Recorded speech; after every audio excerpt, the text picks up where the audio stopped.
Yan nga, alas 5 ng umaga ng linggo ay sumama ako sa asawa ko pagbabasura. Pagkatapos namin makapagtapon ay namalingki kami at kami nga ay bibili ng lagain na baka. Crib na crib yata sa baka ang aking darling. Bumili na nga siya ng laman kay Alvin Palino, shout out sa iyo. Patimbang na namin iyan ay pinatartar ko na nga at wala namang kaming kutsilyo na ganyang katalas at saka ganyang sangkalang kalalaki. Tapos naming mapatartar ang karne ay syempre bibili kami ng sahog sa gulayan at napakarami pa naming naraanan riyan kaya por the marites pa ang person. Kaya maya ay naraan nga ako riyan sa bilihan ng hotdog ay bumili na rin ako at wala nang laman ang rep namin.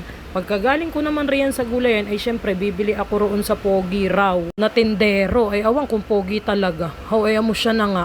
Tapos naming makabili ay raraan kami sa tinrahan ni Tita Ani at kami nga ikakain ng lugaw. Pwede kami nakakain at ang namin pagkain kahapon ay sinangag na nila. Na video ang pagluluto at ako nga ay antok na antok at por the puyat nga kami sa paghahater namin kay Baby Pink ay di hapon na yan at magpupud trip kaming magjo. Pagpunta namin sa ihaw-ihaw ay sarado at wala palang mga tinra. Por the balik na lamang kaming magjowa. Nahanap kami ng aming mapupud trip at hiyan nga nakakuta kami ng kwek-kwek at saka fishball ay nakita ko pa na si Buntes na si Netnet at saka yung kasamahan ko. Ay syempre dahil yung mapud trip yan na lang binili ko at maya-maya lumapit si Ate Malo at isama ko rin siya sa vlog ko. Out sa iyo Ate Malo. Ayan, sarami nga ng binili nung aking mga kasabay pagbili ay mukhang uubusin na yata ay yung ball veggies yata yun. Kaya kwek-kwek na lamang at fishball at saka chicken ang aming binili. Tapos nga mabalot ni ate na magpipisball ay pumunta na kami sa bianang ko at roon nga kami magpupud trip.